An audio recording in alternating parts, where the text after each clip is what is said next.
You're welcome to the Style Made Simple by Bresson's channel, your one-stop fashion academy that allows you to learn in the easiest of ways how to cut out your outfits without patterns and also how to assemble these cut-out pieces together in a very professional manner. Now, guess what? Today we're going technical. Yeah, I said it. We're going technical because we're going to learn about our sewing machine, how it functions, and really understand the whole mechanism that keeps the machine going and then forms the stitches for us. Okay? Now, the sewing machine is that one equipment that enables us to be able to piece our cutout garments together. Without the machine, we wouldn't be having all these nice clothes we wear and all that. And so it is essential to understand how the machine works so you can have a good relationship with it and then have maximum use out of the machine. Knowing your machine and understanding its functions, the way it functions, will actually make the whole sewing process simple and fun. When it comes to practicals, your sewing machine should literally be your bestie. Yeah, I said it. Your machine should be your best friend. You should have what we call a vibe with your machine. You should understand it. You should be friends with it. You should treat it well. At least oil it once a week regularly. Once a week is okay. And when you do all these things, the machine will serve you faithfully and will serve you well and make the whole sewing process stress-free. Now, before we go get acquainted with the parts, let me give a general explanation about how the machine works. Now, the machine works with two thread sources.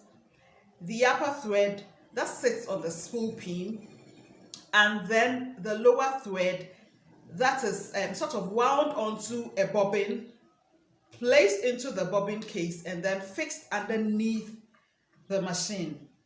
Now, when the upper thread is placed on the spool pin, it follows a route and ends at the needle area. So it means from the spool pin, you're going to thread the machine. It has a route it follows and arrives finally at the needle. It goes through the needle. Now, this upper thread will go down and pick the bobbin thread out. And so you have both threads out of the machine. Now, when the machine is worked, these two threads will interlock and form a stitch. Again, these two threads are controlled by what we call the tension disc. We have the tension disc on the upper part of the machine, and we also have a tension screw on the bobbin case.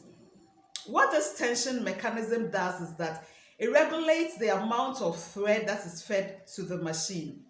Too much flow of thread or too little thread, whichever way, too much or too little thread will cause stitching problems.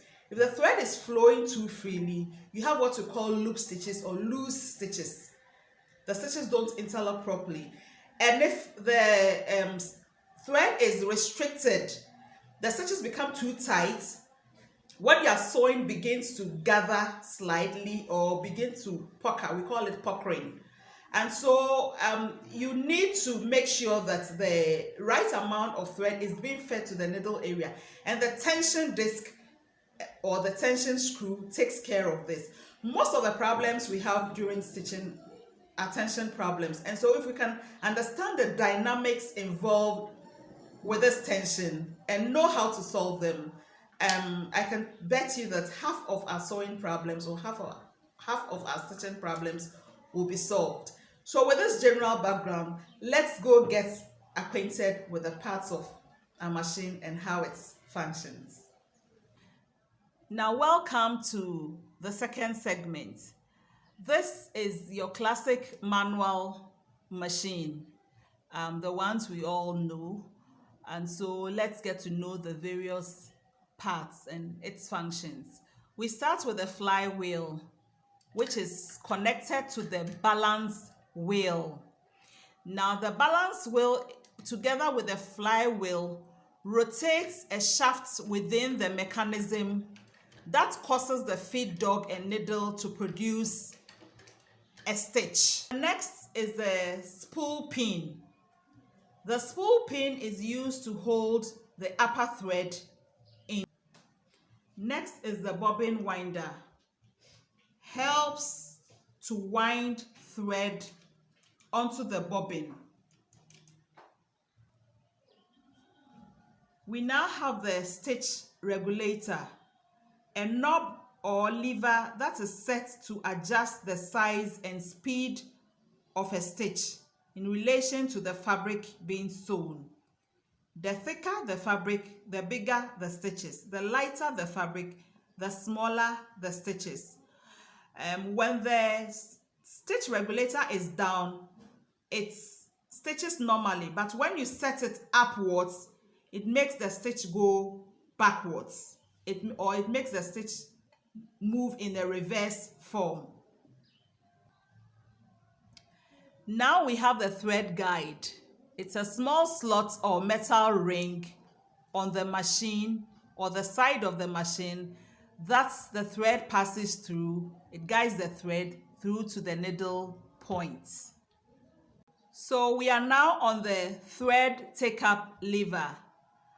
Its up and down movement when the machine is being worked pulls thread from the spool pin and fits it to the needle. The next is the tension disc. It controls the amount of pressure applied to the thread before feeding it to the needle to create a stitch. Now we are on the presser bar lifter.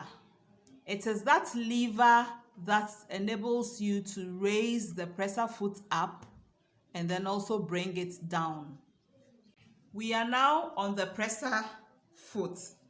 The presser foot is an attachment or the foot of the machine that holds the fabric down and flat for stitching.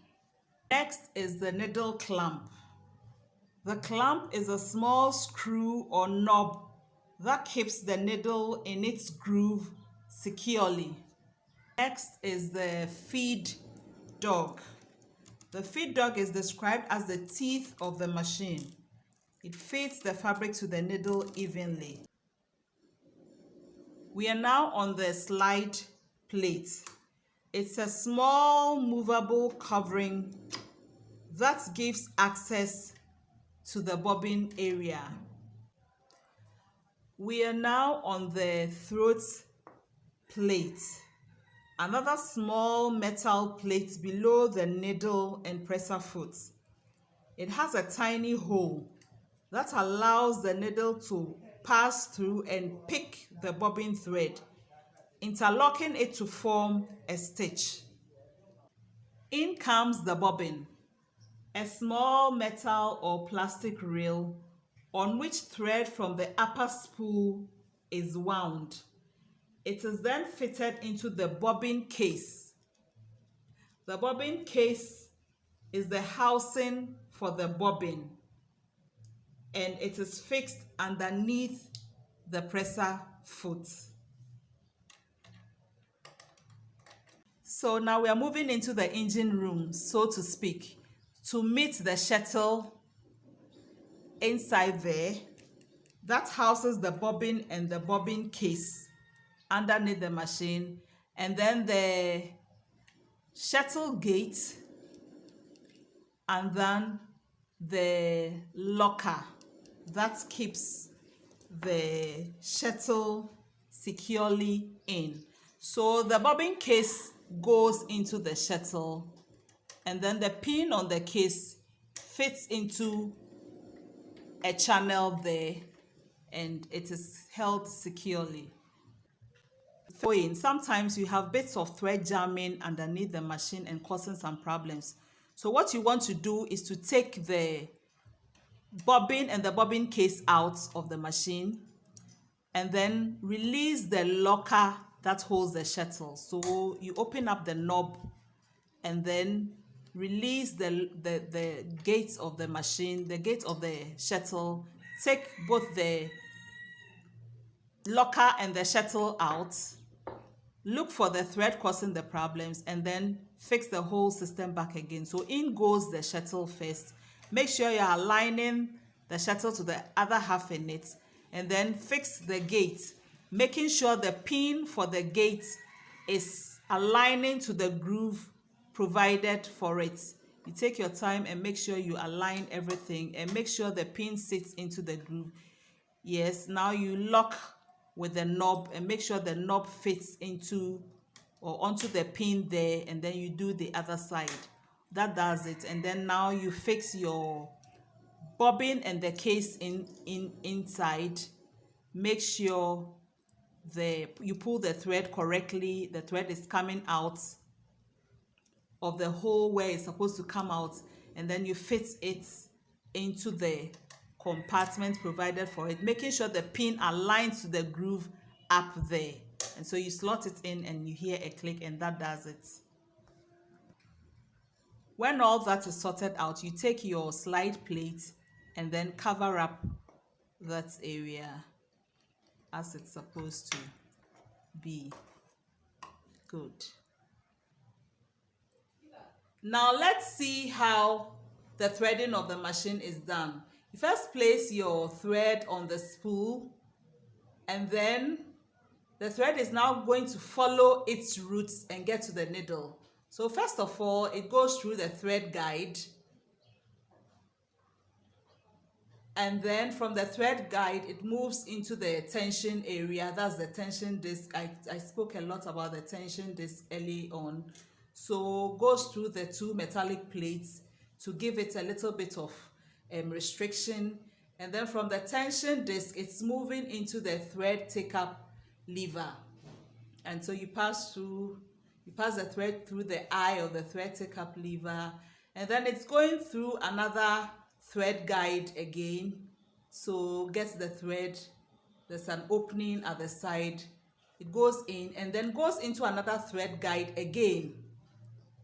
So that's it. And then finally now you slot it into the eye of the needle. You thread it with the thread entering the needle from your left hand side, and so that's it.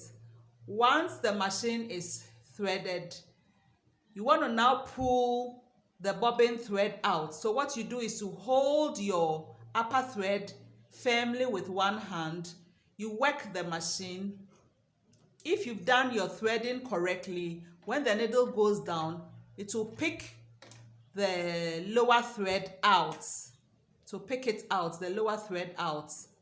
And then once the lower thread comes out, you pull that one out too. And then you have both threads together, and then you can begin your stitching process.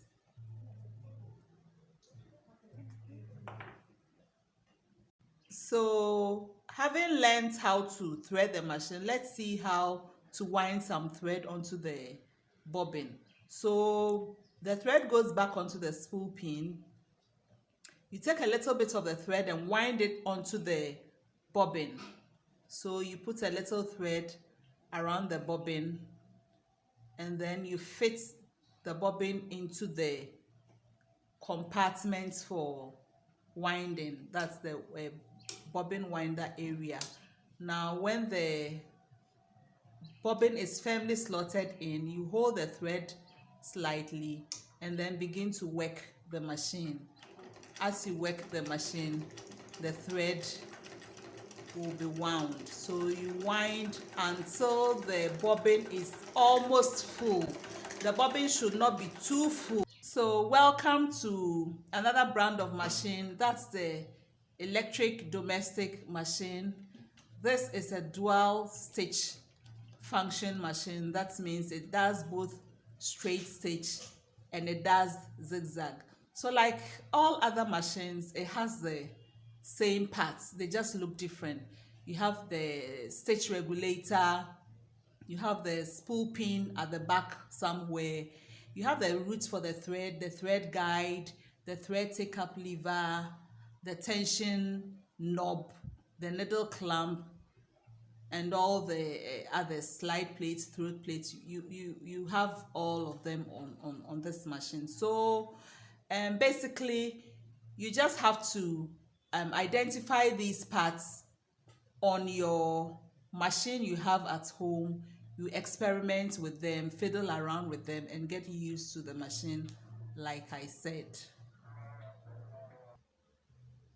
Okay, so this last machine is a regular electric industrial machine, having all the various parts we talked about. So this is your regular industrial machine, but this is a solely straight stitch machine. Thank you. Hello, you welcome back to the word segment for today. Our word for today is androgynous. Androgynous spells ANDROGYNOUS. Now, androgynous means any outfit that can be worn by both male and female. What we normally refer to as unisex. That's the general term used. But the correct fashion terminology is androgynous. So, using it in the sentence, you can say, today I am wearing something androgynous.